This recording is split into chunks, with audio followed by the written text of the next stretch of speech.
नेक कही पहचान, नेक कही पहचान। अब यहाँ से आए बीच हजार देश, तहाँ नौतनपुरी मिले बहुत जमा गए खेस। इत माँ बाप आए रहे, उत बल भी मार्ग रहे जोर। दिन से तीरबद रहे, करने लगे शोर। श्याम जी के देवल में कथा कहे कान जी बाट, निष्ठाले सुनने लगे होए बलदियों से खटपट। जलपान को तब करे जब आहार देवे आत्म, तब आहार आकार को देवे न करे कम। जो कदी एक दोए श्लोक, आगे पाँचे हुए दिन, तो फिर पुस्तक मंगाए के वे ही सुने वचन। ऐसा जान के वह भट्ट दोनों न खोले पुस्तक। जोलो श्री देवचंद्र जी न आवई, और बात न करे गुजरात, और बात न करे गुजरात।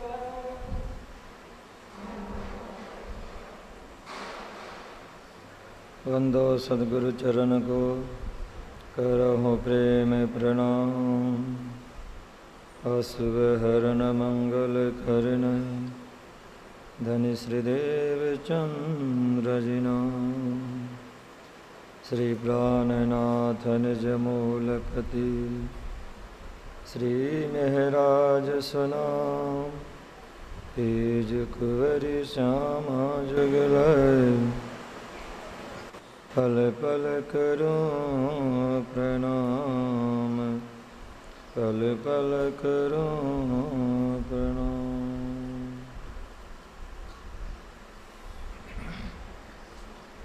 बोलो श्री प्राणनाथ प्यारे की, बोलो श्री प्राणनाथ प्यारे की, श्री कृष्ण कन्हैया लाल की, सदगुरु महाराज की, स्वामी श्री लालदास जी महाराज की, सर्व सुंदर साथ की।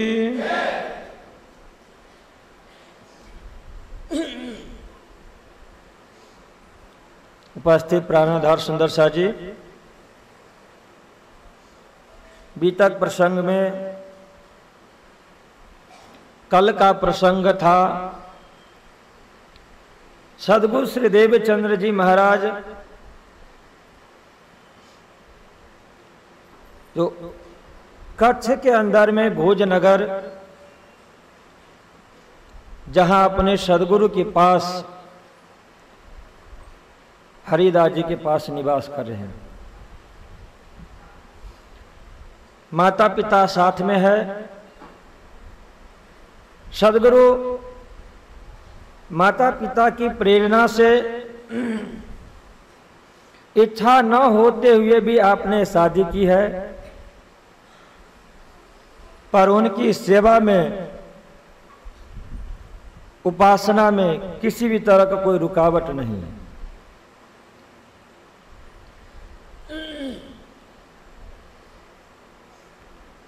हरिदास जी महाराज ने उनको एक बार देखा, दूसरी बार देखा कि देवचंद प्रतिदिन 3 बजे प्रातः काल आ जाते हैं। मंदिर में झाड़ू पोछा करते हैं, बर्तन साफ करते हैं और परिक्रमा देते हैं। हरिदास जी को विचार आया कि ऐसा हम क्यों न करें कि मेरे पास जो एक बाल मुकुंद की मूर्ति है, जो विप्र के पास से आया, वह मैं देवचंद्र जी को उपासना के लिए दे दूं। श्री देवचंद जी महाराज से आपने कहा कि देवचंद्र, एकादशी का तिथि बहुत महत्वपूर्ण होता है और आपने दीक्षा मंत्र भी ले लिया है, इसलिए आप बाल मुकुंद की उपासना करो, अपने घर में सेवा पूजा पधराओ। गुरु की आज्ञा सिरोधार की, घर में आपने सारी तैयारियां कर ली, सिंहासन भी आ गया, मंदिर का निर्माण हो गया, वस्त्र है, मकुट है, जो बाल मुकुंद को पहराया जाएगा, और उन्हें भोजन बना करके भोग लगाने के लिए भी बर्तन वगैरह सब कुछ आपने अलग व्यवस्था कर ली। पर आगे लालदास जी महाराज लिखते हैं कि दशमी के रात्रि में जब हरिदास जी महाराज शयन में गए, बांके बिहारी जी को शयन करवाया, बाल मुकुंद जी को शयन करवाया और मंदिर का कपाट बंद करके आप भी विश्राम में गए। जब प्रातः काल एकादशी की तिथि आई, मंदिर का पट खुला, बांके बिहारी जी का आपने दर्शन किया और जैसे बाल मुकुंद जी के चरणों में प्रणाम करने के लिए आप खड़ा हुए और जैसे पर्दा हटता है तो देखते कि वहां पे बाल मुकुंद की मूर्ति ही नहीं है, मूर्ति अदृश्य हो गई। और आपने फिर घर के परिवारजनों से पूछा कि भाई ये क्या हुआ, कि कहीं ऐसा तो नहीं कि रात्रि में कोई चोर आ गया हो। फिर भी मंदिर का दरवाजा बंद है और चोर आए तो ले जाएं तो फिर दरवाजा खुला होना चाहिए, मूर्ति अदृश्य है। आपको बहुत दुख हुआ। बांके बिहारी जी की सारी सेवाएं करने के बाद में जो श्रीदेव चंद जी महाराज को समय दिया गया था, उस समय के अनुकूल ही आप श्री पधारे, पर पता चला कि यहां तो बाल मुकुंद जी अदृश्य है, सेवा में नहीं। सदगुरु श्रीदेव चंद जी महाराज ने ही हरिदास जी से कहा कि आप चिंतित न हो, इसमें मेरी भूल है, मेरी कुछ कमी होगी जिससे वह स्वरूप अंतर ध्यान हो।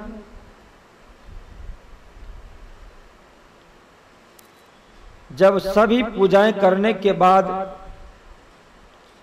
एकादश की तिथि दिन का व्यतीत हो गया, रात्रि का समय चल रहा था और रात्रि में जब आपने बांके बिहारी को भी शयन कराकर और मंदिर के एक कोने में बैठ गए, चिंतन कर रहे हैं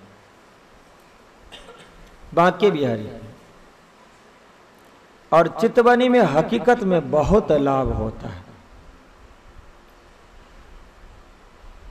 चितवनी का अर्थ होता है कि खाया गया भोजन को बैठ करके पचाना।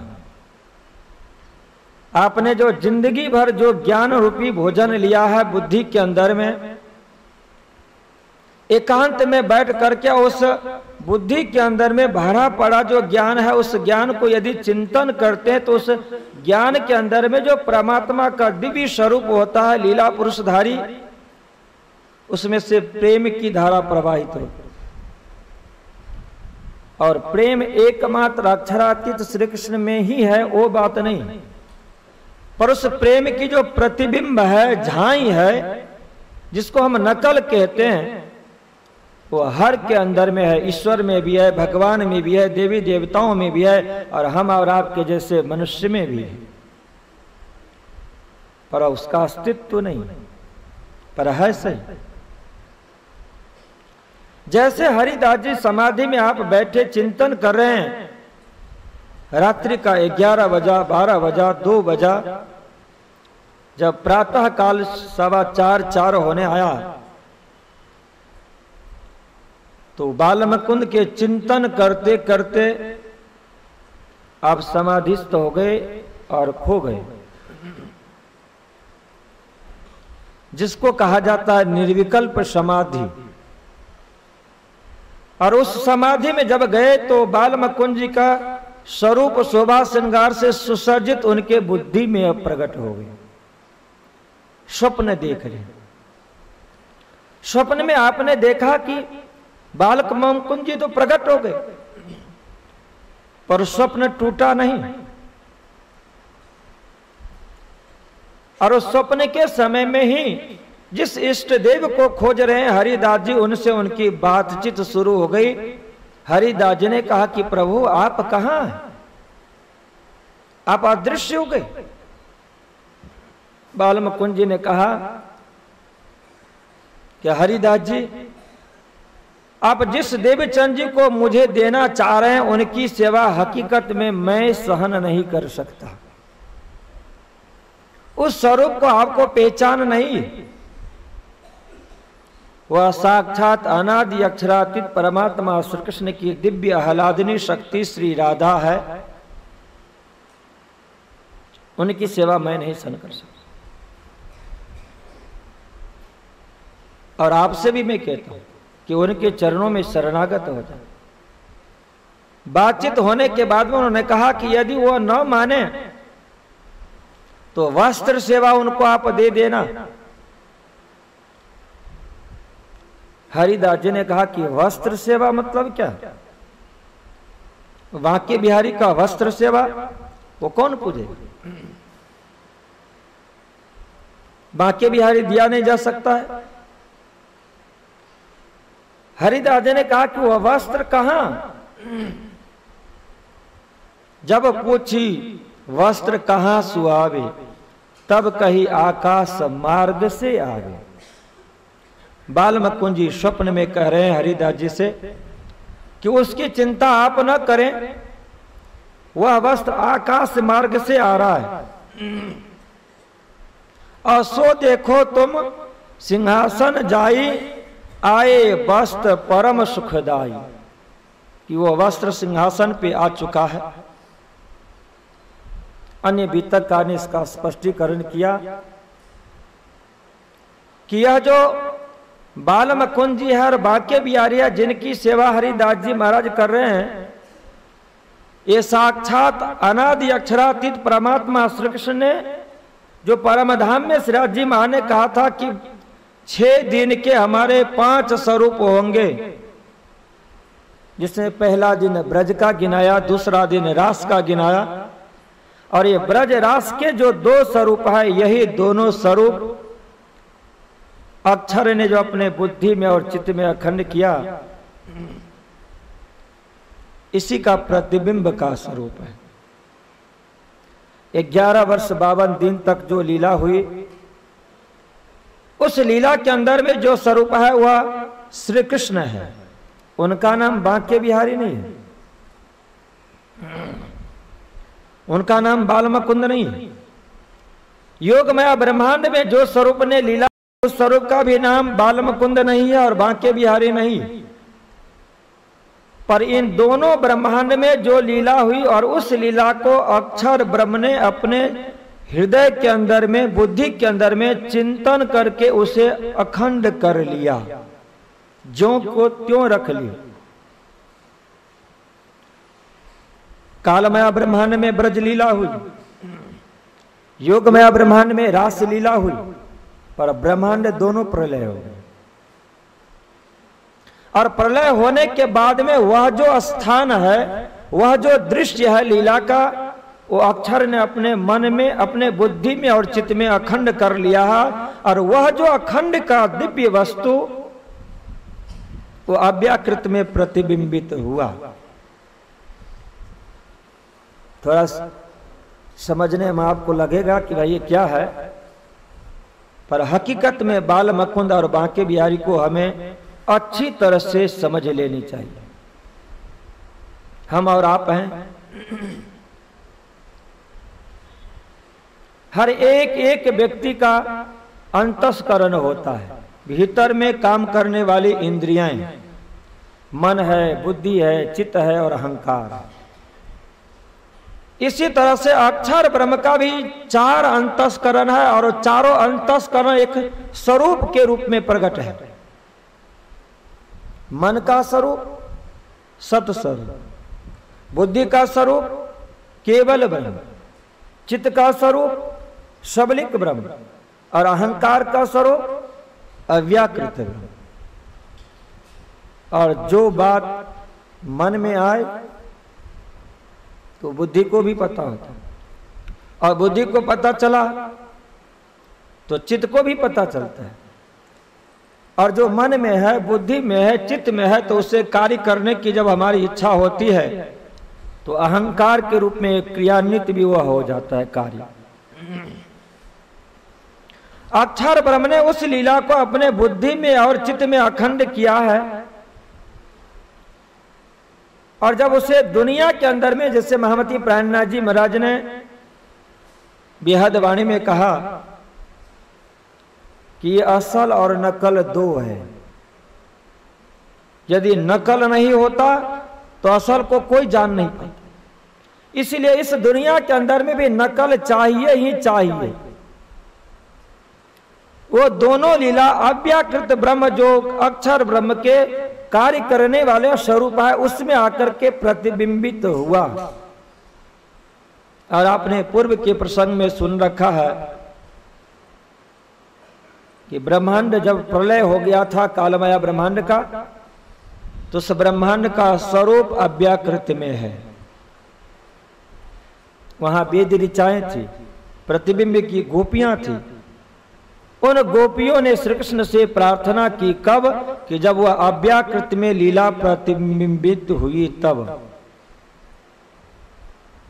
उस अव्याकृत में जो ब्रज और रास की लीला प्रतिबिंबित हुई तो बीतककार ने लिखा कि उसमें जो स्वरूप प्रकट हुआ, वह प्रकट हुआ जो स्वरूप है वह ब्रज का स्वरूप बाल मुकुंद और रास का स्वरूप बांके बिहारी है, प्रतिबिंब का स्वरूप। और ये प्रतिबिंब के स्वरूप के लिए विराट ने कहा कि ये विरासमा पक्ष की भक्ति है। सदगुरु श्रीदेव चंद जी महाराज अब विरासमे पक्ष की भक्ति में प्रवेश कर चुके हैं। और विरासमा पक्ष की भक्ति जब हो जाएगी तो फिर परम धाम के 25 पक्ष मिले, उससे बीच में एक आएगा 83वां पक्ष की भक्ति, वो होगी पंचवासना की। पर वह करने का जरूरत नहीं। अब तक महाविष्णु तक की भक्ति हुई है, अब इसके बाद में सिर्फ कृष्ण की भक्ति है। पर कृष्ण की भक्ति से पूर्व में प्रतिबिंब के कृष्ण बहुत जरूरी है। ये प्रतिबिंब के कृष्ण मानेंगे बाल मुकुंद बांके बिहारी। राधा वल्लभ संप्रदाय की परंपरा में वो इष्ट देव है। इस बांके बाल मुकुंद जी के द्वारा श्रीराज जी महाराज ने अदृश्य करा करके उनके द्वारा श्रीदेव चंद जी महाराज को परिचय दिया गया। हरिदास जी से ये जब स्वप्न में सुना कि देवचंद्र इतना महान है, क्योंकि इसी हरिदास जी महाराज ने पूर्व जन्म में राधा जी के चरणों में मन से प्रार्थना की थी कि इस समय इस जन्म में मुझसे आराधना तो नहीं हो सकती। जैसे गर्गाचार्य ने कृष्ण की आराधना नहीं कर पाए, वो नंद जसोदा के कुलगुरु थे। इधर वृषभान और प्रभावती के कुलगुरु हैं एक भट्ट जी। इनके यहां राधा जी प्रकट हुई तो भट्ट जी ने भी राधा जी की प्रार्थना नहीं कर पाए, सेवा नहीं कर पाए। पर भट्ट जी को भी पता है कि ये साक्षात श्री श्यामा राधिका महारानी, इनके चरणों में मैं शरणागत हो जाऊं तो हमारी मुक्ति हो जाएगी। पर वो प्रार्थना करते हैं कि कभी कृपा करो कि जिससे मैं भी आपकी सेवा कर पाऊं। ये हरिदास जी महाराज पूर्व जन्म के राधा जी के कुल गुरु यहाँ पे हरिदास होकर के आए। ये भी उमरकोट मारवाड़ में थे। और इस समय भी ये दोनों कुंवरबाई और मत्तू मेहता के कुल गुरु बनकर के आए हरिदास जी। वृंदावन में गए गुरु जी के पास, इनके गुरु जी का नाम भी हरिदास ही था, शिक्षा दीक्षा ली और वहां से बांके बिहारी को मूर्ति लेकर के आए थे। उमरकोट के राजा ने कहा कि आप विद्वान पुरुष हैं और हमारे राज्य के कार्यभार आप संभाले, दीवान का पद। हरिदास जी ने इनकार कर, जिससे इनको उमरकोट मारवाड़ छोड़कर भोज में आना पड़ा था। अब इनकी इच्छा है कि हमें मुक्ति मिले, राधा जी की मैं सेवा करूं, और साक्षात राधा का स्वरूप ही श्रीदेव चंद जी महाराज बन करके आए हैं। अब वह राधा की दिव्य शक्ति प्रकट होने वाली है, क्योंकि अब इनकी भक्ति पूरी होने वाली है। इसीलिए बाल मुकुंद ने उनसे कहा कि मैं श्रीदेव चंद जी की भक्ति, उनकी पूजा साधना सहन नहीं कर सकता, और आप इनको वस्त्र सेवा दे देना।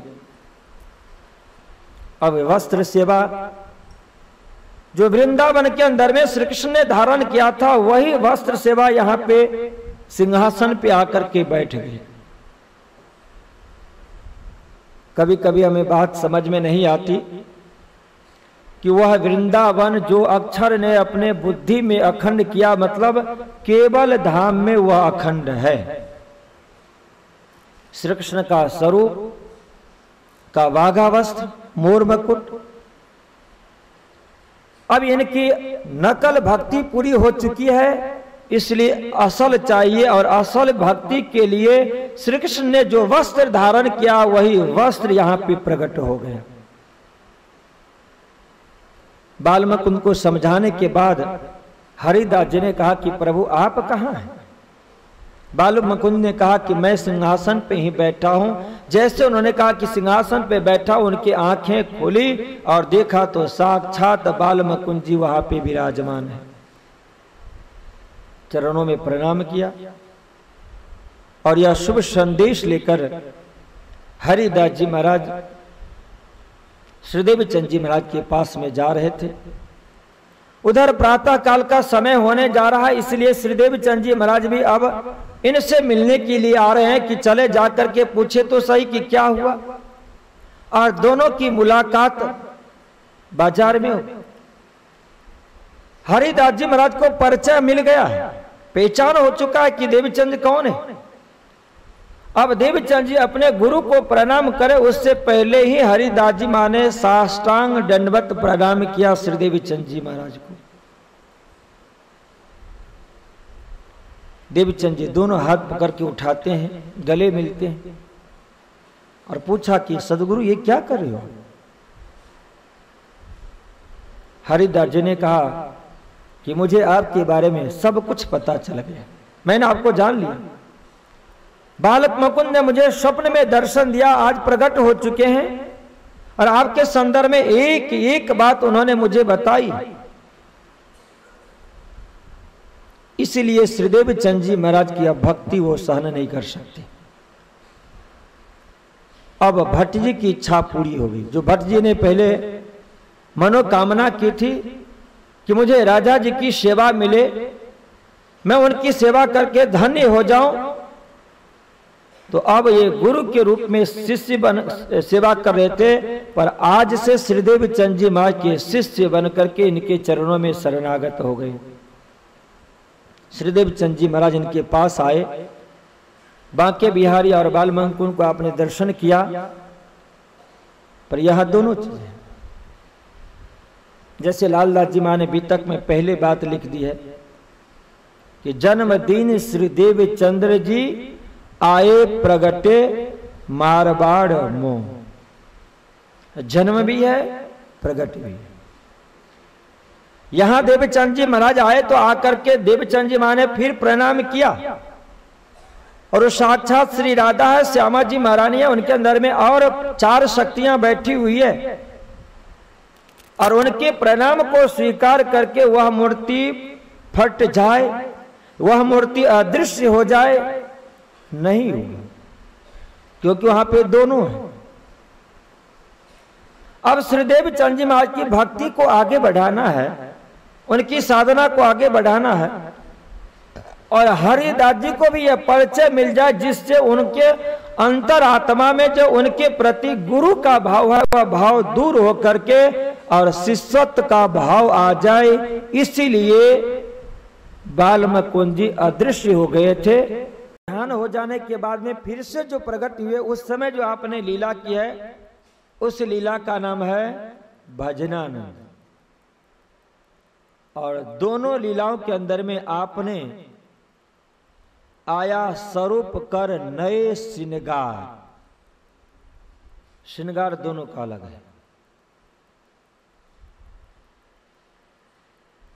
जो वस्त्र सेवा जिनको मिला वह दिव्य परम धाम में श्रीराज जी महाराज जिस वस्त्र को आपने धारण किया है वही वस्त्र है। और रास में भी श्री कृष्ण ने यह वस्त्र धारण किया। पर आप कहोगे कि महाराज रास में तो जब श्री कृष्ण जी का श्रृंगार आता है उसमें ये सब तो कुछ बातें नहीं आती, वो ब्रह्मानंद की बात। और अक्षर ब्रह्म ने दोनों स्वरूप की जो वस्त्र है उसको अखंड किया, दोनों लीला को, ब्रह्मानंद भी भजनानंद भी। व्रजभूषण वितककार ने लिखा कि भजनानंद के अंदर में वही स्वरूप है जो स्वरूप श्रीराज जी ने परमधाम में धारण कर रखा है मूल मिलावे के अंदर, और उसी स्वरूप से अनंत स्वरूप होकर के आपने भजनानंद का रसास्वादन करवाया, वह भी अखंड। श्रीदेव चंद जी महाराज को वही वस्त्र मिला और उस वस्त्र को आप सेवा कर रहे हैं। पर जब आपको मिला उस समय सदगुरु श्रीदेव चंद जी महाराज को यह पता नहीं है कि परम धाम क्या है, अक्षर पुरुष क्या है, अक्षरातीत धाम में रहने वाले श्री कृष्ण कौन है, कुछ भी पता नहीं। जब उनको वस्त्र मिला तो उन्हें ऐसा लगा कि ये जो बांके बिहारी है, हो सकता है कि बाल मुकुंद छोटे भगवान है, छोटे सरकार हैं, ये मेरी सेवा नहीं कर सकते। और ये विश्वास भी देवचंद जी महाराज को हो गया कि एक परमात्मा की मूर्ति जिनकी वंदना उपासना मैं अब तक कर रहा हूं, और वो आज कहा जा रहा है इनके स्वप्न के माध्यम से कि मैं इनकी भक्ति सहन नहीं कर सकता, मान गए कि सत्य हो सकता है। क्योंकि पहले भी इनको पता है कि जब हमारी बाल्यावस्था थी उस समय में जब मैं किसी मूर्ति के ऊपर में पानी डालूं, दूध पिलाऊं तो प्रकट हो जाते थे, स्वर्ग से विमान आता था और उसके ऊपर में चढ़ करके चल पड़ते थे। इसलिए मेरी जिज्ञासा हुई कि मैं कौन हूं। और जब मैं खोज के लिए निकला तो उस निर्जन प्रदेश के अंदर में एक दिव्य पुरुष मिला जो अंतर ध्यान हो गए। इससे वो उनको विश्वास है कि मुझ देवचंद में कोई न कोई दिव्य शक्ति जरूर से जरूर है जिससे ये मूर्ति मेरी भक्ति सहन नहीं कर सकती। पर ये बड़े भगवान है बांके बिहारी, तो हरिदास जी ने मुझे यह वस्त्र सेवा दिया। बांके बिहारी की मूर्ति तो नहीं दे सकती, वो वस्त्र सेवा। चामा बांके बिहारी का दिया सेवन के काज, श्रीदेव चंद जी सिर चढ़ाई के ल्याए अपने घर मोह। श्रीदेव चंद जी महाराज से बहुत प्रेम से जब कोई वस्तु मिले तो उनको अपने हृदय के पास ले जाते हैं, और उससे भी हम ऊपर उठते हैं तो अपने मस्तक पे चढ़ा करके अपने इष्ट देव को अपने घर पे ले आते हैं। सदगुरु श्रीदेव चंद जी महाराज भी उस वस्त्र को अपने घर पे ले आए। यदि वह वस्त्र बांके बिहारी जी का रहता तो श्रीदेव चंद जी महाराज के मस्तक पे अब नहीं चढ़ सकता था। अब इनकी भक्ति, दोनों भक्ति पूरी हो चुकी। अब तक जो भक्ति कर रहे थे बाल मुकुंद की और बांके बिहारी की, दोनों भक्ति थी। करने वाले श्रीदेव चंद जी महाराज है और उस भक्ति को देखने वाले श्री श्यामा जी महारानी और सुंदर बाई है, वह देख रही है। उनको ऐसा एहसास हो रहा है कि हम दोनों कर रहे हैं। सुंदर बाई को रख के हम कर रही हैं, श्यामा जी महारानी को रख के हम कर रही, पर करने वाले हैं देवचंद। अब देवचंद जी महाराज उस वस्त्र को ले गए, लालदास जी ने अपना भाव स्पष्ट किया तारतम्य से कि चावल, मूंग, घी, खांड जुदी बनावे श्री राज के काज। जब भोजन सामग्री बनता था तो रसोई में चावल भी बनाना है, सूखा मूंग भी बनाना है, घी में हलवे भी बनाना है, उसमें खांड भी डालना है। जो अनंत प्रकार के वस्तु तैयार किए गए उनके भोग के लिए, तो उसमें श्री लालदास जी महाराज ने लिखा कि ये किसके लिए बनाया जा रहा है। वहां स्पष्ट करना जरूर था कि जो वस्त्र आया, हकीकत में यह वस्त्र जो बांके बिहारी की सेवा हरिदास जी महाराज करें उनका वस्त्र नहीं है। अन्य भीतरकार ने जो लिखा हुआ लालदास जी महाराज के भाव को समझ करके उनकी बात को स्पष्ट किया है कि जुदी बनावे श्रीराज के काज। वह श्रीराज कौन है? बांके बिहारी नहीं। पर उस समय में श्रीदेव चंद जी महाराज को क्या पता चले कि वह श्रीराज कौन होते हैं, अक्षराकृत श्री कृष्ण कौन होते हैं, अक्षर ब्रह्म कौन होते हैं, उनको कुछ भी पता नहीं था। पर उनको नारायण तक पता था, गोलोक तक पता था, शबलिक तक पता था, पर उससे आगे कुछ पता नहीं था। हद पार बेहद है, बेहद पार अक्षर।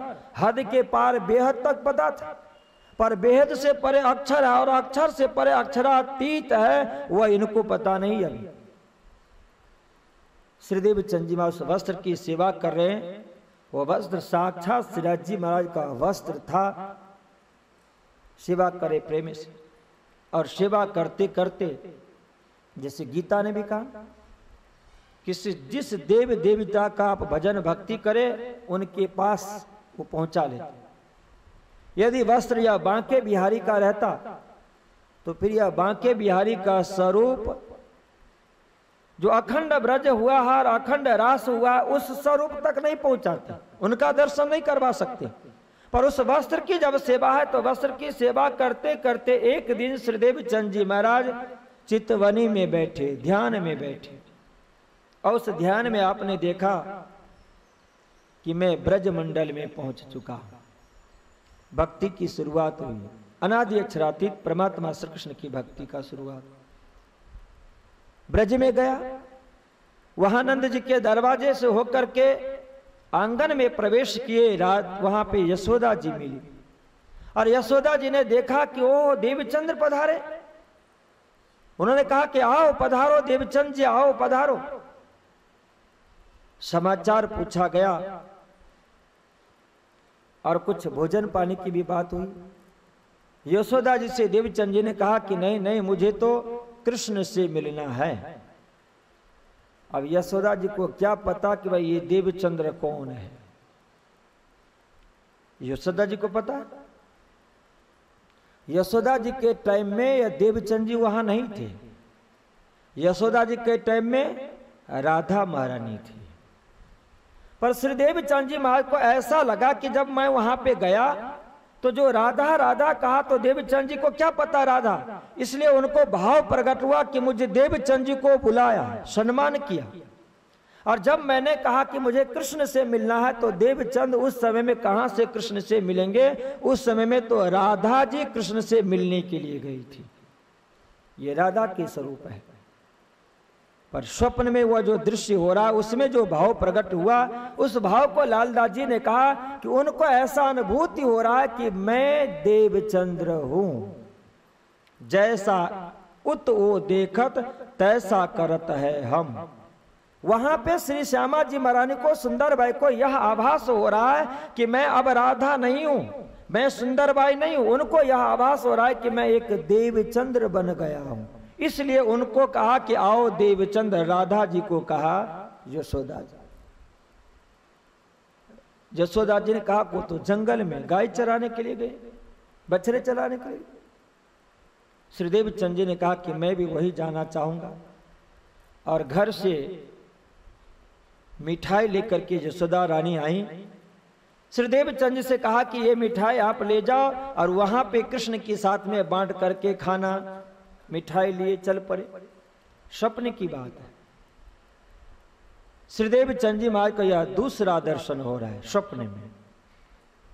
अब जो इन्होंने सेवा की है वस्त्र की, और उस वस्त्र के संदर्भ में कुछ भी पता नहीं। कभी कभी हमें भी होता है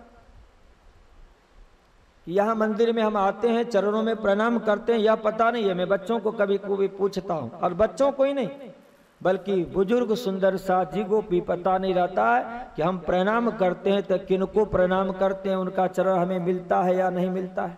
पर प्रणाम करते तो फल नहीं मिलता है, मिलता है, कब मिलता है पर मिलता जरूर है। श्रीदेव चंद जी महाराज को पता नहीं है कि यह वस्त्र किसका है, बांके बिहारी का समझ करके कर रहे हैं। पर उस वस्त्र के अंदर में जो दैवत है, शक्ति है, वह अनादि अक्षराती श्री कृष्ण की दैवत है, शक्ति है। इसलिए वह शक्ति श्रीदेव चंद जी महाराज की चिंतन को वहां ही ले जाएंगे। आप भी प्रणाम करें तो यहां सिर्फ आप ये देखें कि श्रीराज जी महाराज का सुंदर वागा वस्त्र है, मोर मकुट है। क्यों?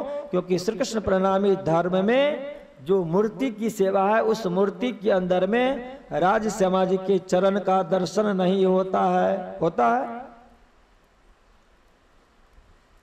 होता है? होता है जितन जी, आपको होता है? हाँ जी तनेजा जी, होता है आपको? हाँ, फिर भी प्रणाम करते। कहाँ प्रणाम करते हैं?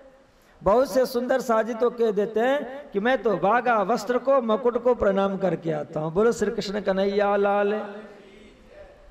अरे वागा वस्त्र और मकुट, और फिर वो कह देते कि देवचंद जी महाराज भी वागा वस्त्र की पूजा करते थे ना, इसलिए हमारे यहाँ वागा वस्त्र की पूजा है। अरे वागा वस्त्र की पूजा नहीं है। अपने तो वागा वस्त्र मोर मकुट किसी स्वरूप को पहनाते हैं, और वह स्वरूप क्या है? ग्रंथ है, तारतम सागर है।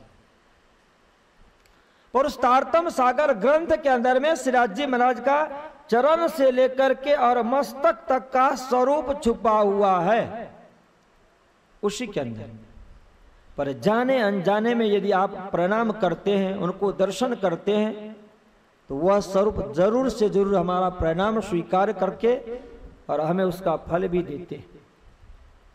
श्रीदेव चंद जी महाराज को पता नहीं है, वस्त्र की सेवा करी है, पर उस वस्त्र की सेवा में आप इतने खो चुके हैं और इतने तन्मयता है, जिसके लिए लालदास जी मां ने लिखा कि उनकी धर्मपत्नी लीलबाई,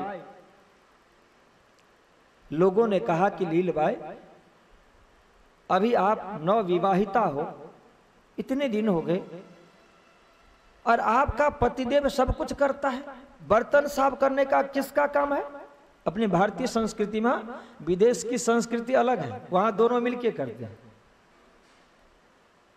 खाना बनाना हो तो दोनों मिलके करेंगे, और भोजन करके उठे तो अपना अपना डिश अपने उठा कर रखेंगे।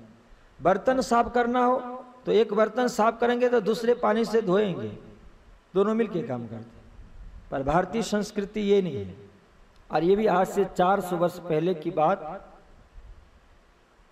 पति देव, पति तो मतलब देव है, और इंग्लिश में उसे क्या कहा गया? हस्बैंड कहा गया। अब उसका रूपांतर मान लिया गया है पति देव, पर हकीकत में वह चीज नहीं है। पर अपने यहां तो पति देव है, इनकी सेवा होती। पत्नी धर्म के साक्षात मूर्ति है। कब? कि जब पति देव की सेवा कर पाए तब। पति देव है कब? कि जब धर्म पत्नी को विधिवत रक्षा करें तब। लीलबाई से लोगों ने कहा कि आप घर में नवविवाहिता हो, अभी आई हो, और जो महिलाएं का कार्य होता है सारा का सारा कार्य आपके पतिदेव देवचंद जी करते हैं, वो कार्य आपको करना चाहिए। पहले की परंपरा में पानी भर करके मटका में ले आया करते थे। कौन ले आया करते थे पानी भर करके? महिला ले आया करती। पर आज नल के सिस्टम है, यदि पानी ऊपर से नीचे से ऊपर चढ़ाना हो तो फिर माताएं नहीं चढ़ाएगी, फिर अपने को चढ़ाना पड़ता है ना। हाँ, बर्तन भी साफ करना। श्रीदेव चंद जी महाराज की जो यह भक्ति अनन्य भक्ति है। गुरु ने शिक्षा दे रखी है कि आपको पतिव्रता भक्ति करनी है, सखी भाव होकर के भक्ति करनी है। श्रीदेव चंद जी से जब लीलबाई ने कहा कि पतिदेव यह कार्य मुझे दीजिए, उन्होंने पहले भी कहा था पर नहीं माना, पर जब लोगों ने कटाक्ष किया तो लीलबाई ने फिर से चरणों में प्रार्थना की कि यह कार्य मुझे दीजिए। देवचंद जी ने समझाया कि देखो यह ऐसा नहीं है, मैं कैसे करता हूं, पानी भर करके ले आया, यदि आते जाते किसी की छाया पड़ गई उसे ये नहीं कहा जाता कि भाई साहब जरा साइड हो जाओ, क्यों भाई, यदि उसके ऊपर में छाया पड़ गया तो फिर से पानी भर करके ले आते। और यह हालत यदि आपके साथ हुआ, एक बार हुआ, 2 बार हुआ, 3 बार हुआ, उस समय में लीलबाई से कहा कि उस समय आपको दिल में दर्द होगा कि ये क्या लगा रखे हैं आप, बार बार पानी भरना पड़ता है, क्या पड़ गया, छाया हो गया तो क्या हो गया, तो फिर ये भक्ति नहीं रही, इसलिए आपने नहीं दी। श्रीदेव चंद जी महाराज उस वस्त्र की सेवा इतनी तन्मयता के साथ में कर रहे हैं कि उस वस्त्र के अंदर में वस्त्रधारी का दर्शन होता है। और इनके पास गीता का, भागवत का ज्ञान भी है। भागवत जामनगर में जाकर के श्रवण करेंगे वही नहीं, हरिदास जी भी उच्च कोटि के विद्वान हैं, इनके मुखारबिंद से भी आपने धर्मशास्त्र की चर्चा सुनती है। विचार करो कि घर पे सिर्फ भोजन के लिए जाते हैं, प्रातः काल 3 बजे आ जाते हैं, मंगला आरती का दर्शन, श्रृंगार आरती का दर्शन, थाल भोग का दर्शन और मंदिर में सेवा, और इसके बाद में क्या करते होंगे, चर्चा होती है, ज्ञान चर्चा होती है। उनका जो सवाल है मैं कौन, कहां से आईया, कहां मेरो भरतार, ये चालू है। और उसी संदर्भ में विशद चर्चा हुआ करती है, गीता से, भागवत से, उपनिषद से, वेद से, संतों की वाणी से, और श्रवण करके आपके पास में अगाध ज्ञान आ चुका है। श्रीदेव चंद जी महाराज वस्त्र की सेवा करते हैं, उपासना करते हैं और फिर चिंतन भी करते, क्योंकि श्रवण के बाद में होता है मनन और इसके बाद में होता है निधिध्यासन। हमने श्रवण किया, श्रीराज जी महाराज के स्वरूप के संदर्भ में श्रवण किया, स्वरूप सुंदर सनकुल सकोमल रोह देख नैना खुल नुर जम्माल, फेर फेर महबूब जी आवत हृदय किया किन्ने तेरा कौल फैलिया, जामा जड़ा जुड़िया अंग जुगत सो चारू हार अंबर करे झलकार, जगमगे पाग जोत जवेर जो मीठे मुख नैनों का बलिया। ये श्रवण करता, गुरुजन ने इसका भाव स्पष्ट किया, हमने श्रवण किया कि स्वरूप कैसा सुंदर है, पर कैसे सुंदरता, सनुकूल का सुंदर, कि अपने अनुकूल हो। कोई जब पसंद करते हैं, वर और कन्या होता है ना, तो पसंद होता तो हर का अपना अपना अलग अलग पसंद है। माता पिता कन्या को पसंद कर लिया और हो न हो कि बेटा न पसंद करे, माता पिता वर को पसंद कर लिया पर कन्या को वह वर न भी पसंद हो सकता है। इसी तरह से इस दुनिया के अंदर में जितने साधना करने वाले आत्मा है, उन आत्माओं के लिए भी परमात्मा का स्वरूप पसंद करना होता है। श्री कृष्ण बहुत सुंदर हैं, पर वह स्वरूप श्री कृष्ण का सबको पसंद हो जाए ये कोई जरूरी नहीं। पर श्री कृष्ण इतने विलक्षण है कि जो भक्त जिस रूप में साधना कर रहे, इसलिए कहा ना कि राजसी है, तामसी है और स्वातसी है, और तीनों को एक ही तरह का स्वरूप पसंद हो कभी संभव नहीं है, क्योंकि गुण के आधार पे स्वरूप का पसंद होता है। स्वातसी हो, वह स्वातसी सखी अपने परमात्मा के इस स्वरूप को किस तरह से दर्शन करना, चिंतन में बात थी कि जब हम साधना में जाते हैं उस समय जो स्वरूप का दर्शन होता है वह हमारे प्रकृति के ऊपर में निर्भर है कि हमारी प्रकृति कैसी है, स्वभाव हमारा कैसा है। उसी रूप में श्रीराज जी महाराज का दर्शन होता है, स्वरूप सुंदर सनकूल जैसी आपकी इच्छा हो आपके अनुकूल स्वरूप दर्शन कर देते हैं। यहां वस्त्र की सेवा है, पर जब सद्गुरु श्रीदेव चंद जी महाराज के पास में जो ज्ञान है, उस ज्ञान से आपने जो चिंतन किया, तो उस चिंतन से वस्त्र के वस्त्रधारी का दर्शन होता है। वस्त्र ने क्या किया कि वस्त्रधारी के पास में ले गए। पर अभी आपने श्रवण किया कि वस्त्र तो आपने बताया योग माया ब्रह्मांड के अंदर में श्री कृष्ण ने जब भजनानंद स्वरूप धारण किया था उस वस्त्र की बात, और स्वरूप का दर्शन हो रहा है ब्रज के स्वरूप, रास के भी नहीं। वो कैसे? तो हमारे यहां ये स्वरूप अलग नहीं है। यहां बाल मुकुंद और बांके बिहारी है, पर जब हम अनादि अक्षरातीत परमात्मा श्री कृष्ण की बात करते हैं तो उनके संपूर्ण लीला एक ही है, ब्रज और रास। कोई स्वरूप का भेद नहीं है, लीला का भेद है। स्वरूप जो ब्रज में है वही रास में है, और जो ब्रज रास के अंदर में है वही बरारब होकर के सद्गुरु श्री देवचंद जी महाराज के अंदर में है, और वही महामती प्राणनाथ जी महाराज के अंदर में। कोई अंतर नहीं, वही का वही। इसीलिए श्री देवचंद जी महाराज को प्रारंभ के स्वरूप से दर्शन करवाया जा रहा है।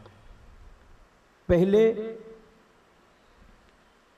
हुक्म का स्वरूप दर्शन हुआ था रेतीली भूमि में, और वस्त्र सेवा जब आपको मिली है उससे ब्रज के स्वरूप का दर्शन करवाया। वस्त्र ने ध्यान में खो गए थे, और उस समय सदगुरु श्रीदेव चंद जी महाराज को लगा कि हम ब्रज में पहुंचे हैं, यशोदा जी से मुलाकात हुई, मिठाई मिली, और इसके बाद श्री कृष्ण के पास जब गए वहां एक एक ग्रुप में ग्वाल वाल खेल रहे थे। श्रीदेव चंद जी मन के अंदर में संकल्प विकल्प कर रहे हैं उस स्वप्न को देखकर कि जैसे उस वन में गया तो वन में जाने के बाद में ग्वाल वाल जो खेल रहे थे उनसे पूछा देवचंद जी कि भाई हमें कृष्ण से मिलना है। ग्वाल वाल ने कहा कि कौन से कृष्ण से मिलना है? श्रीदेव चंद जी महाराज के मन में भाव प्रकट हुआ, उन्होंने कहा कि मुझे नंद के कृष्ण से मिलना है। कहा कि नंद के कृष्ण भी यहां बहुत है। श्रीदेव चंद जी ने कहा कि मुझे यशोदा नंदन कृष्ण से मिलना, और बगल में ही दूसरे ग्रुप में बैठे कृष्ण जी वहां पे ग्वाल बाल के साथ खेल रहे थे। उन्होंने हाथ ऊपर उठा करके कहा कि देवी चंद्र मैं यहां पे हूं, आओ आओ आओ पधारो। कभी हम भी चिंतन करें श्रीदेव चंद जी महाराज के जीवनी, और ये लीला है ना, चिंतन में हमें ले जाते हैं। सदगुरु की जो लीला है वो हमारी साधना के लिए भी एक बहुत महत्वपूर्ण साधन है। यदि आप चितवनी में जाना चाहेंगे तो सदगुरु श्रीदेव चंद जी महाराज ने जिस तरह से चितवनी किया, उस चितवनी को यदि हमने अनुकरण किया तो उन्हीं के रास्ता हमें मंजिल तक पहुंचा देगा। उनकी स्वप्ना को हम कल्पना करें कि हमारे सदगुरु में क्या होगा कि तुम स्वरूप तुम में स्वरूप, दो का लाभ मिलेगा। जो खुद कर रहे हैं सदगुरु श्रीदेव चंद जी महाराज कर्ता बन करके साधना, वो स्वरूप अपने हृदय में रहेगा, और उनके हृदय के अंदर में जो चिंतन हो रहा है, सदगुरु श्रीदेव चंद जी महाराज जो चिंतन कर रहे हैं, कहां? भुज में, अपने घर में जहां पे आपने बागा वस्त्र की सेवा के लिए मंदिर बनाया है, सिंहासन है, वहां पे बैठे और वहां चिंतन चालू। इसलिए कहा जाता है कि इष्ट देव के सामने बैठ करके यदि आप भक्ति करते हैं, चिंतन करते हैं, उसमें अनंत गुना लाभ मिलता है, अनंत गुना लाभ। यहाँ पे हाँ, ये आप कह सकते हो कि जहां हम चिंतन करें वहां भी तो होगा, और वहां होगा आपके चिंतन में होगा, पर यहां विराजमान है तो यहाँ पे उनकी दिव्य शक्ति इनका केंद्र है। आप अपने घर में यदि आपने मूर्ति बना के पूजा पाठ की है, वहां पे राजी की सेवा आपने रखी है, वहां पे करते हैं, तो घर में भी आपका उनका जो एक जगह होगा वो एक केंद्र होगा, पर वो छोटा केंद्र होगा। और ये बड़ा केंद्रीय होगा। जब भी करें तो अपने इष्ट देव के सन्मुख होकर के चिंतन करें, पूजा पाठ करें तो आनंद आता है। इसलिए कहा कि श्रवण, इसके बाद में होता है मनन, कि जो आप सुन करके राजशर्मा जी के स्वरूप शोभा श्रृंगार सुनकर क्या है कि सुंदर स्वरूप है, सनुकूल है और बहुत कोमल है। कोमल हर को अनुकूल होता है, पर सुंदरता में अलग अलग उनका अपना ख्वाहिश होती है कि इस तरह का सुंदरता होना चाहिए, इस तरह का सुंदरता होना चाहिए। बहुत तरह की सुंदरता की होती है, बहुत सुंदर हो पर कोई अनुकूल होना चाहिए उनके। और उस स्वरूप को सुन करके आप आए और इसके बाद में फिर मनन करें, और मनन करने के बाद एक तीसरा स्टेप, तीसरी सीढ़ी होती है जिसका नाम है निधिध्यासन, कि जो आपने मनन करके निचोड़ निकाला है ना, उसके निधिध्यासन मन उसी चिंतन के क्रम में उतर जाए तो चिंतन भूल जाएंगे, और जो स्वरूप आपको दिख रहा है उनके लीला को चिंतन करना भूल करके उस स्वरूप के अंदर में आप खो गए। खो जाने की प्रक्रिया का नाम है निधिध्यासन। श्रीदेव चंद जी महाराज वस्त्र का दर्शन, वस्त्र के संदर्भ में आपने श्रवण भी किया है, मनन भी किया है, पर आज के दिन जब आप बैठे, जिस समय में वह सुंदर सा स्वप्न का दर्शन हुआ, उस समय में आप निधिध्यासन में थे। वस्त्र ने क्या किया? वस्त्रधारी के पास पहुंचा दिया, ये वस्त्रधारी है। और वस्त्रधारी के पास में जब जाए ना, तो वस्त्र आपको दे या ना दे, पर वस्त्रधारी को तो दे नहीं पड़ता है। वस्त्रधारी ने क्या दिया? स्वप्न के अंदर में जो उनको 2 हिस्से बांट करके प्रसाद दिया गया था, गुंगड़ी का और मिठाई का, वह दोनों प्रसाद श्रीदेव चंद जी महाराज के हाथ में है। ये चिंतन में ये मिलता है वस्त्र, पर इस वस्त्र ने वस्त्रधारी के पास पहुंचाया। और कल्पना में आपने देखा, स्वप्न में आपने दर्शन किया, पर स्वप्न के अंदर में जो देखा गया वह साक्षात मिल गया। इसलिए श्री जी ने कहा कि ये अनहोनी हक्के कर, जो सत्य परमात्मा है श्रीराज जी महाराज है ना, न करने वाले तो सब कोई कर लेते हैं, और जो अपने को ऐसा लगता हो कि न करने योग्य है, ऐसा भी जो करके दिखा देवे, वो हकीकत में वो परब्रह्म परमात्मा होते हैं, वो इष्टदेव होते हैं, जो न करने लायक भी करके दिखा दे। आप स्वप्न में हो और आपके स्वप्न, आप किसी को स्वप्न में देखें, अपने सगे संबंधी वाले को देखें और उनसे आप बातचीत करें, और वो कुछ लेन देन उस समय में होता हो, उस समय में आपको, जैसे अभी रक्षाबंधन आ रहा है और बहन भाई को राखी बांधी, और बहन अभी से कल्पना कर के हमारा भाई राजा तो राजा है, बहुत दिल वाले हैं, और आज तो क्या कहना, रक्षाबंधन के दिन नजदीक आया, मेरे लिए तो ढेर सारा गिफ्ट लेकर के आया होगा। आप ये कल्पना करके रात में सो जाएं और फिर आप स्वप्न में देखो कि मैं अपने भाई साहब को राखी बांध रही हूं, और भाई तो राजा है, दिल के भी राजा है। बहुत बार क्या, तो राजा तो हो और दिल का राजा न हो तो बहन को कुछ नहीं देता। 100 रुपये का नोट निकाल के दिखा दिया, 500 को नोट दे दिया, 1000 को दे दिया और छुट्टी कर दी। राजा, हाँ, और दिल के राजा हो ना, तो फिर क्या कहना, ढेर सारा गिफ्ट मिलता है।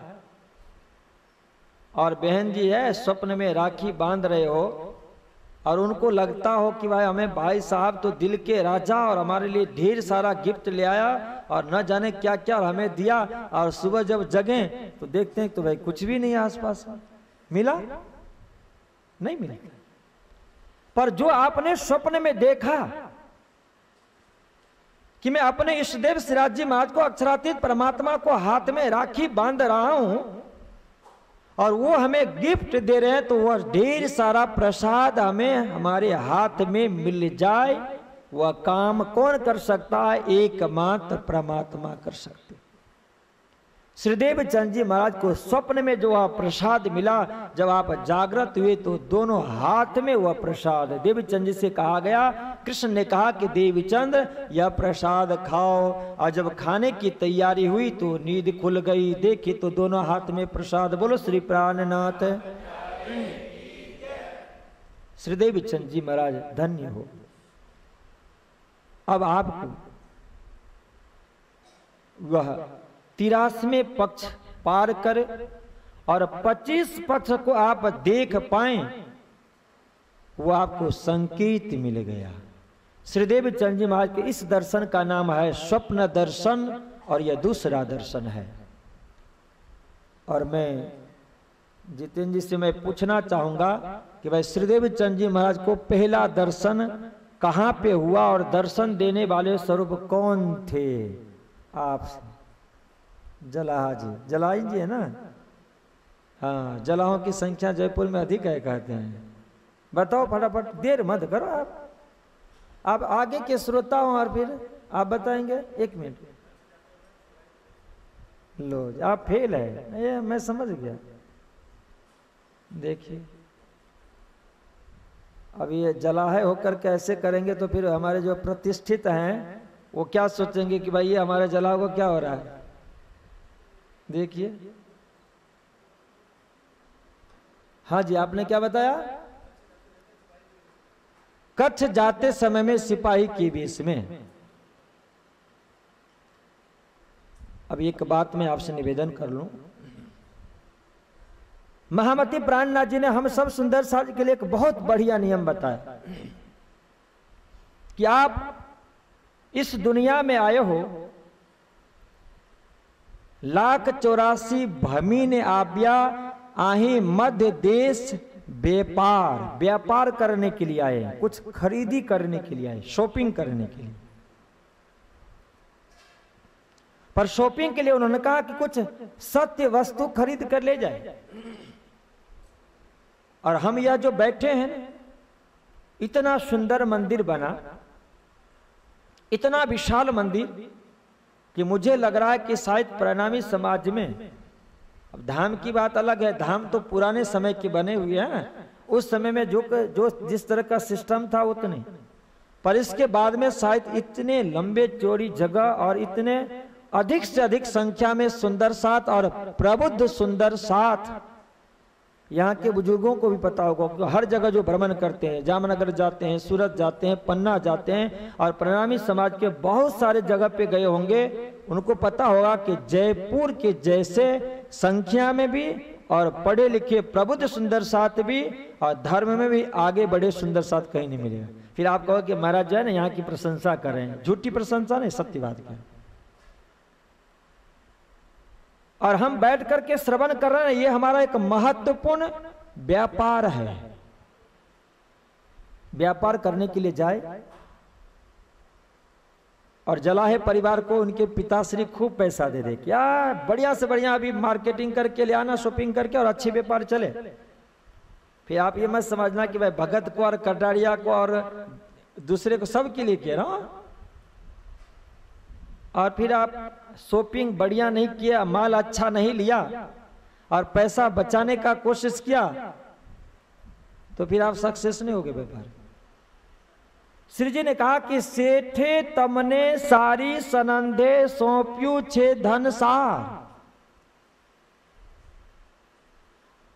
कि वह जो पूर्ण ब्रह्म परमात्मा जिसने आपको निजानंद संप्रदाय श्री कृष्ण प्रणामी धर्म के परिवार में जन्म दिया और कृष्ण भक्ति आपको मिली और प्रति वर्ष आपको 1 महीने तक भीतर चर्चा श्रवण करने का सुंदर अवसर मिल रहा है, यह आपका एक व्यापार है,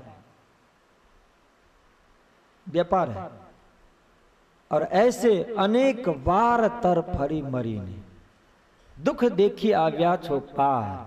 मतलब क्या है कि बहुत बार आप व्यापार में फेल हो गए, सक्सेस नहीं हो पाए, फिर भी आपको परमात्मा चांस देता गया, चांस देता गया, चांस देता गया और अंतिम चांस मिला आपको भारतवर्ष की पवित्र भूमि पर मनुष्य तन और परमात्मा श्री कृष्ण की भक्ति।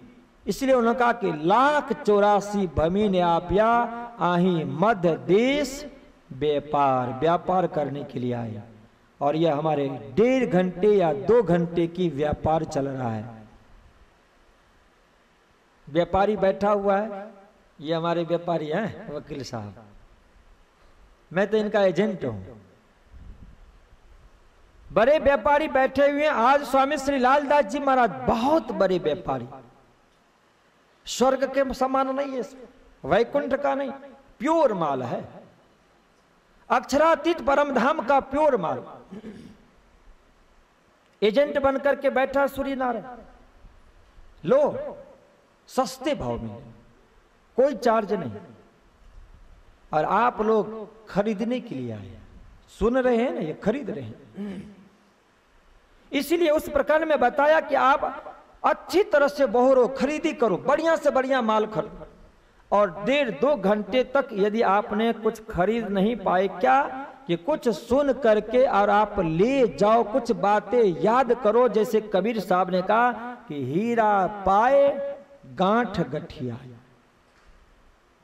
कितना महत्वपूर्ण है कि श्रीदेव चंद जी महाराज को प्रथम दर्शन एक हीरे के समान है, और उस हीरे को हमने गांठ में गठिया नहीं पाया,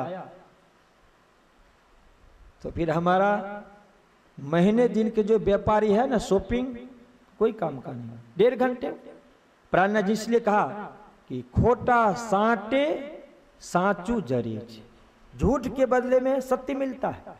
1.5 घंटे का समय झूठ है, या 1.5 घंटे का समय आप ऑफिस में बैठो, दुकान में बैठो और कुछ भी कर लो, पैसा कमा लो, पर यहीं रह जाएगा, आपका नहीं रहेगा, आपका बच्चे का भी नहीं रहेगा, आपका समाज का नहीं रहेगा। वो चंचल है लक्ष्मी, आज यहाँ है तो कल कहीं चले जाए, परसों कहीं और जगह।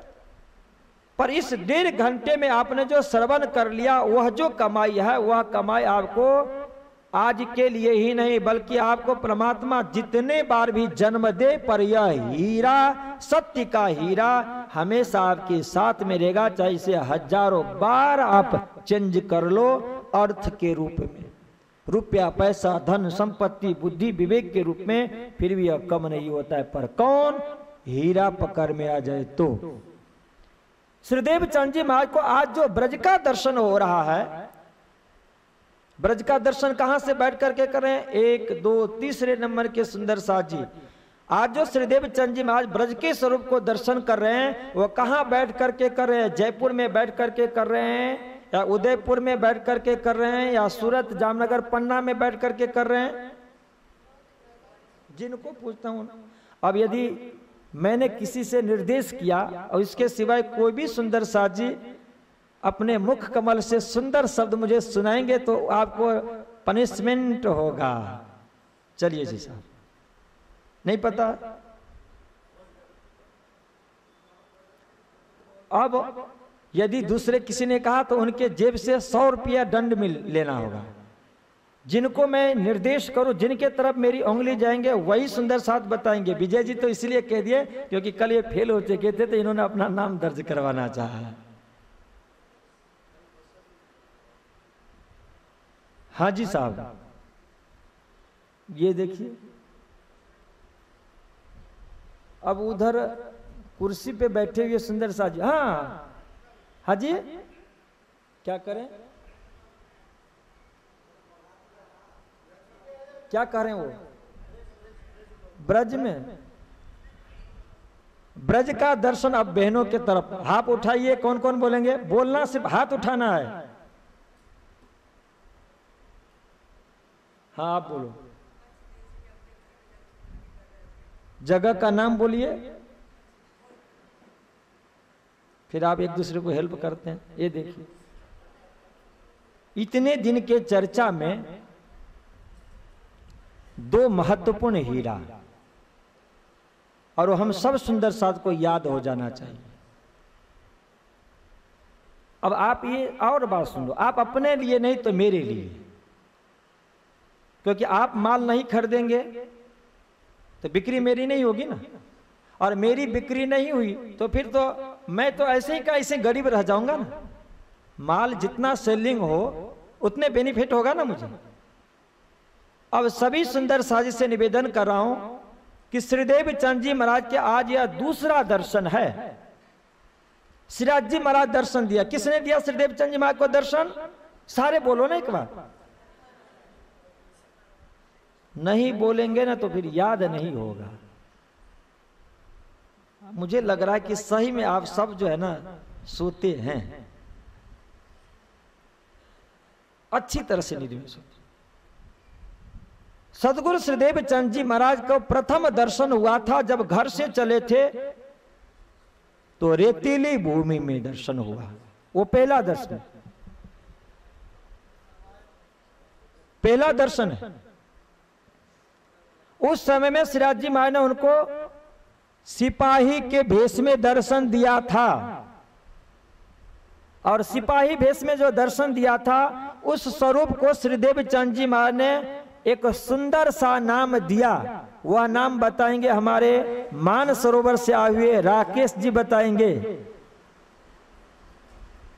सिर्फ आप ही बताएंगे। दूसरे किसी ने उनको मदद किया तो 100 रुपया दंड मिलेगा। क्या नाम था उनका? श्रीदेव चंद जी ने क्या नाम दिया वो बताएंगे हमारे तनेदास जी।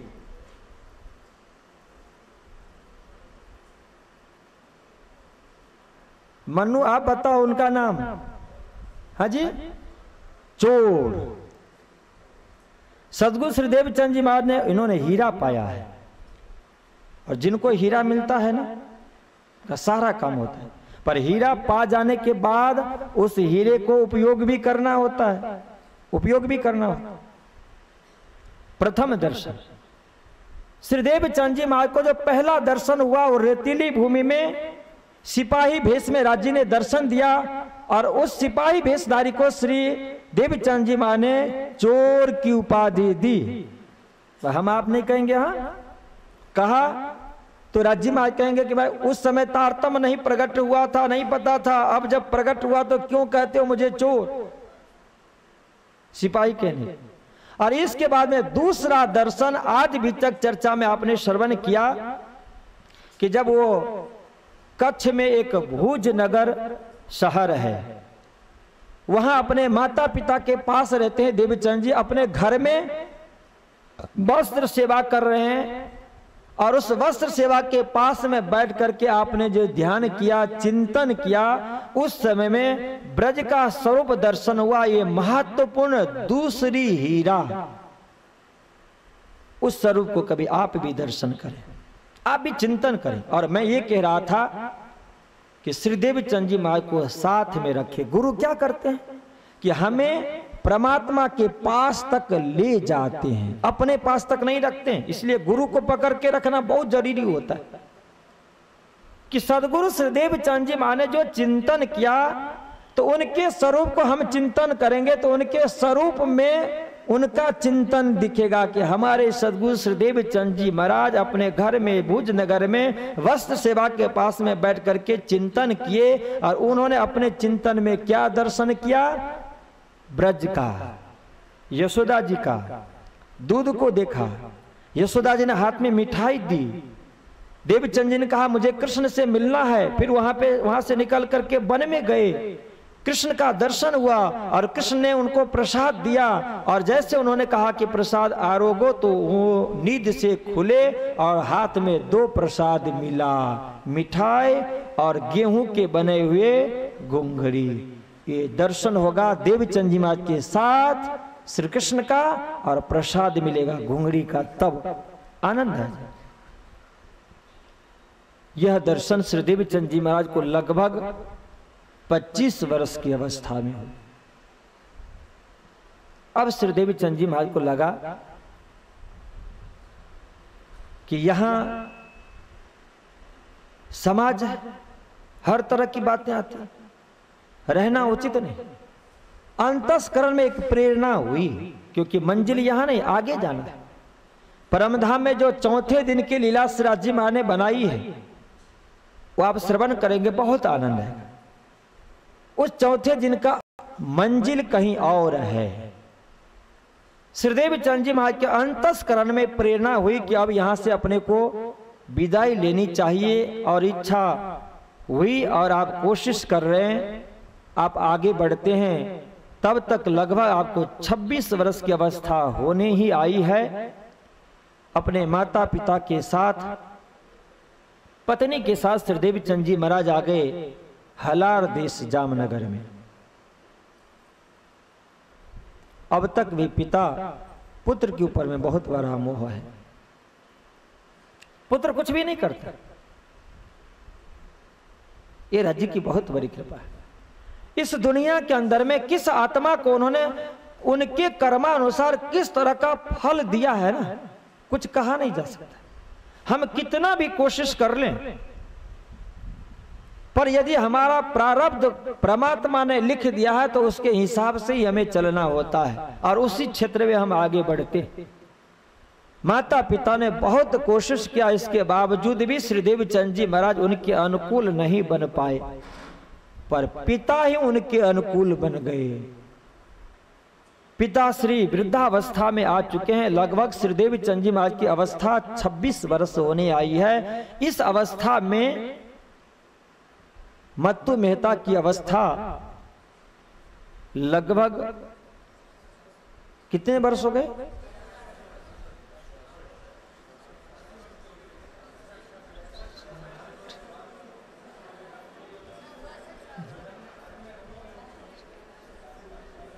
धीरे धीरे धीरे धीरे धीरे।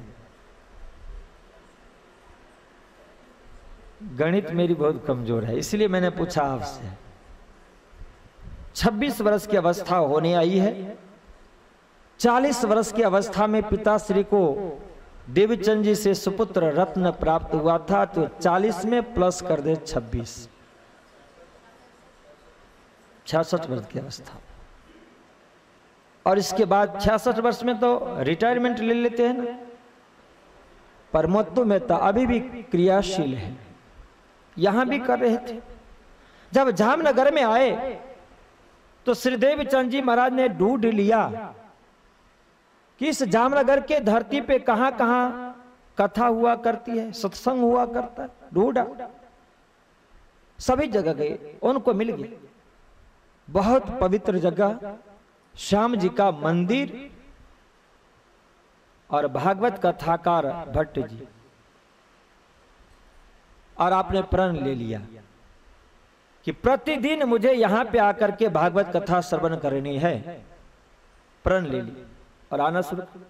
लालदास जी महाराज ने लिखा कि वहां पे उस समय में बल्लभाचार्य जी के द्वारा स्थापित जो वैष्णव परंपरा है उनकी संख्या बहुत थी और भागवत में वही अधिक रुचि रखते हैं। श्री देवचंद जी महाराज कथा श्रवण के लिए जाते हैं। लालदास जी ने लिखा कि कभी कभी वो आगे पीछे हो गए। जब आगे पीछे हो जाते थे तो कुछ श्लोक भागवत की हो जाया करते थे। देवचंद जी जब नहीं सुन पाते थे तो भागवत लेकर के भट्ट जी के घर पे पहुंच जाते और उनसे प्रार्थना करते कि आज इतने श्लोक का भाव रह गया, मैं आया उससे पहले चर्चा हो चुकी थी। भट्ट जी फिर से भागवत खोलते, क्योंकि कथाकार अच्छा हो ना तो वहां राग नहीं होता, द्वेष नहीं होता है।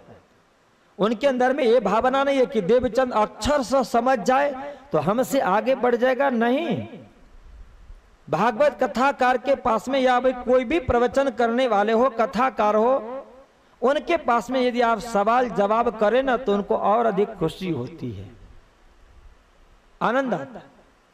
श्री देवचंद जी महाराज को बताया करते थे, 1 बार हुआ, 2 बार हुआ, 3 बार हुआ। भट्ट जी को लगा कि इतने सारे श्रोतागण बैठे, उसमें सबसे अच्छा से अच्छा श्रोता एक देवचंद्र है। अब कभी कभी क्योंकि समाज है, परिवार है, संसार, जो नियम हम पालन करें तो उसमें बहुत सारे विघ्न बाधाएं। नियम न रखें कोई बाधा नहीं, कोई विघ्न नहीं, पर जब आप संकल्प कर लें तो बहुत सारी बाधाएं आती है। और उस बाधा के कारण देवचंद जी आगे पीछे हो जाया करते। भट्ट जी देख लेते थे, उनका एक जगह फिक्स था कि हमें तो आगे इसी जगह पे आकर के बैठना है, क्योंकि डेली की कथा हो ना और रूटीन का ही श्रोतागण हो तो उनका जगह भी फिक्स हो जाता है कि यहाँ बैठना है, मतलब यहीं बैठना है। हम लोगों ने फिक्स किया कि नहीं किया? यहाँ पे क्या हमारी माता ने फिक्स किया, यहीं पे रहते हैं, आनंद है, फिक्स। जब भट्ट जी ने देखा कि भाई देवचंद यहीं आए, समय हो गया है, 9 बज चुका है, तो 9 करे कथा शुरू, वो भी नहीं बनता। पर वो कोई दृष्टांत और इधर उधर की बातें पर भागवत का श्लोक उच्चारण करके कथा नहीं करते थे। और बीच में कभी कभी प्रशंसा भी हो जाती थी उनकी। लोगों ने देखा जो शहर के साहूकार थे, साहूकार मतलब खूब पैसे वाले, और शहर के कुछ चौधरी लोग जो प्रतिष्ठित, जिनके पास में सत्ता, कोई गांव के मुखिया हो, सरपंच हो, जो उस समय हुआ करते थे ना, वो चौधरी कहलाते। इस तरह के लोग वो भी आते थे, क्योंकि भगवत चर्चा हर को रुचिकर होती, वो भी आते। पर उसमें जब देवचंद जी की इतनी प्रतिष्ठा और महिमा जब भट्ट जी के द्वारा सुने, तो उन पैसे वालों को और प्रतिष्ठित लोगों को सहन नहीं हुआ कि हम लोग न जाने कब से सुन रहे हैं, पर ये देवचंद अब आए हैं और इनकी इतनी बड़ी प्रतिष्ठा हो गई। लोगों ने कहा कि भट्ट जी क्या बात है, मुझे लग रहा है कि ये मुल्ला नया आया है, कुछ अधिक पैसे वाले हैं क्या, दान दक्षिणा गुप्त रूप से कब्र में कुछ अधिक मिल जाया क्या कहता है क्या? भट्ट जी ने कहा क्यों भाई? इसीलिए क्योंकि जब तक देवचंद जी नहीं आते हैं तब तक आप कथा ही नहीं करते हो। भट्ट जी ने कहा कि भाई ऐसी कोई बात नहीं, ऐसे तो मैं इसका परवाह ही नहीं करता हूं, और मेरा जो उद्देश्य है कथा करने का कि पैसे कमाने का, यह नहीं। पर यदि कदाच कुछ है तो यदि पैसे लेन देन की जहां तक बात करते हो तो आपसे है, और आप लोग लेते देते हो, वो बेचारा गरीब क्या दे सकता है। पर एक बात आप मुझे बताओ कि इतने दिनों से आप कथा सुनने के लिए आया करते हो, पर कभी भी आप आगे पीछे हो गए तो आपने कभी सवाल जवाब नहीं किया, कोई भी सवाल जवाब नहीं। और ये देवचंद्र एक दिन भी आगे पीछे हो जाए तो घर पे पहुंच करके और फिर से भागवत कथा सुनता है। और इनको और आप में अंतर इन दोनों में, आपसे यदि जो कल कथा हुई है उस कथा के संदर्भ में यदि आपसे मैं कुछ पूछूं तो आप कुछ बता नहीं पाओगे। पर इस देवचंद जी से आज से 15 दिन तक जो पहले कथा हुई है, 20 दिन पहले, महीना दिन जो पहले कथा हुई है, उस संदर्भ में यदि मैं पूछूं तो वो ज्यों की त्यों बता देंगे। कितना अंतर है। अब तो देवचंद जी महाराज की प्रतिष्ठा और वहां पे बढ़ गई। कभी आप भी कल्पना करें कि न जाने कितने श्रोतागण वहां पे बैठे होंगे, भट्ट जी कथा मंच पे बैठे होंगे, हमारे सदगुरु आगे बैठ करके कथा श्रवण कर रहे हैं, और उस समय जब उनके ऊपर में इतनी सारी परेशानियां आई, वल्लभ संप्रदाय के लोग उनको परेशान कर रहे हैं कि मारना पीटना वही परेशान नहीं है, ये मानसिक दुख कहा जाता है, मानसिक त्रास कहा जाता है। पर श्रीदेव चंद जी महाराज के ऊपर में इसका कोई भी प्रभाव नहीं पड़ता था, सुनते थे। अब इनकी प्रतिष्ठा और बढ़ गई। उन लोगों ने विचार किया कि भाई अब इनको हम कहीं ना कहीं ढूंढे कि कहां ये गलत हो रहे। इतनी बड़ी इनकी प्रशंसा महिमा हो रही वहां पे, सारे शहर के श्रोतागण उनके पीछे पड़ गए कि देवचंद कहां बोल कर रहा है, उनके पीछे पड़ गए। और ढूंढते ढूंढते एक दिन उनकी भूल उन लोगों की दृष्टि में थी और पकड़ ली। स्वामी श्री लालदास जी मां ने कहा कि श्रीदेव चंद जी महाराज ने नियम ले रखा है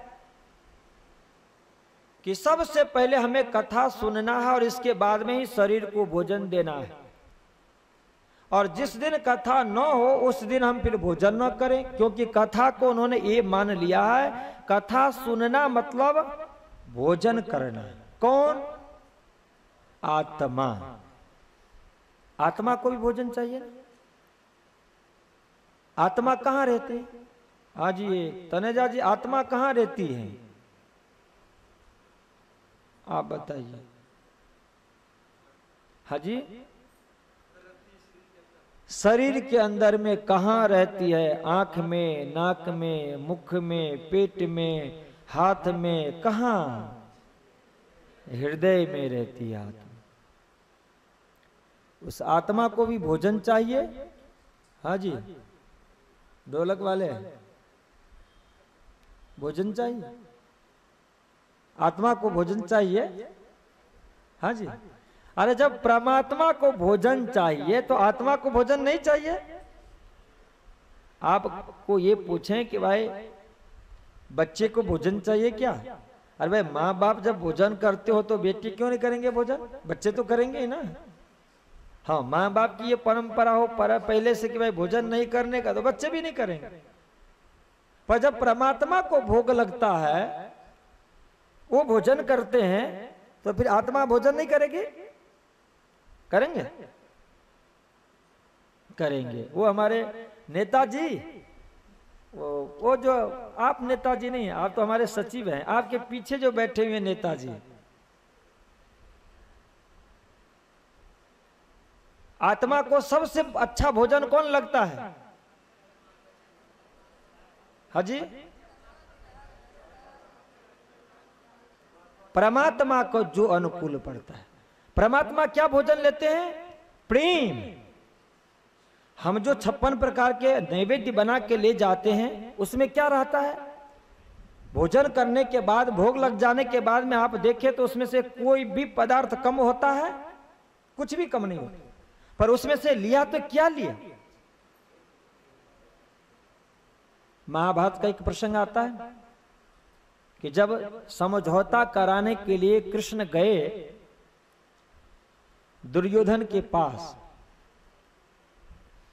बात मानी या न मानी अलग बात है, पर भोजन का जब समय हुआ तो दुर्योधन ने कहा कि चलो राजमहल में कृष्ण भोजन कर लो, कभी देखा नहीं होगा ऐसा।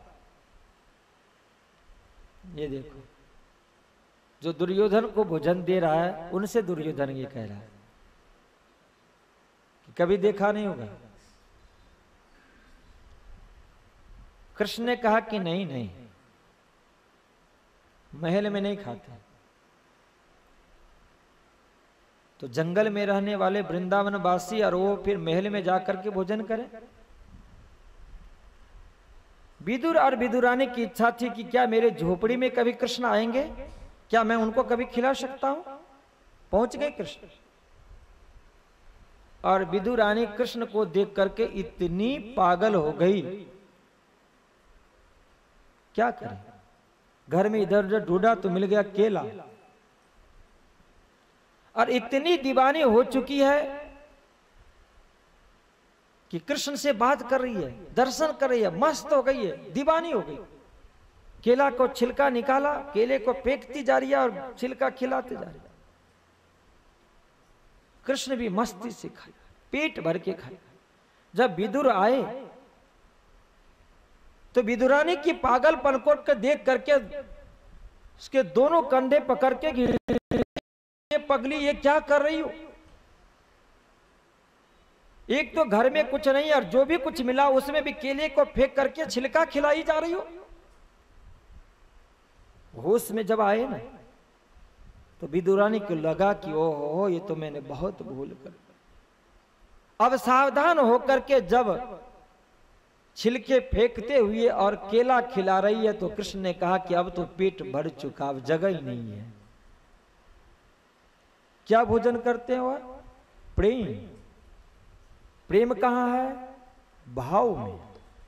हम जो बनाते हैं ना नैवेद्य भोजन, उसमें हमारा भाव रहता है, और जिस नैवेद्य में जितना भाव है उसमें से सिराज जी महाराज वो भाव उतना ही अधिक पी लेते हैं, तृप्त हो जाते। तो जब परमात्मा प्रेम का भोजन करते हैं तो आत्मा क्या भोजन करेगा? आत्मा भी प्रेम ही भोजन करेगा। तो आप सोचो कि भागवत कथा में क्या वो भोजन था? भागवत में जो कथा हो रही थी उसके अंदर में जो नाम है, रूप है, लीला है, वो जो सुना करते थे वह प्रेम से ओतप्रोत है। इसीलिए कहा जाता है कि जो भी अपना इष्ट देव हो, उस इष्ट देव के जो लीला हुआ करती है ना, उस लीला के अंदर में एकमात्र प्रेम ही प्रेम है। इसलिए कहता ना कि सदगुरु श्रीदेव चंद जी महाराज जो अभी लेकर के प्रकट होंगे ना, एक बहुत बड़ा घड़ा होगा, ज्ञान का घड़ा होगा, और उसमें लबालब भरा पड़ा होगा प्रेम। अभी प्रकट नहीं हुआ ना, इसलिए अपने को पता नहीं चलता है।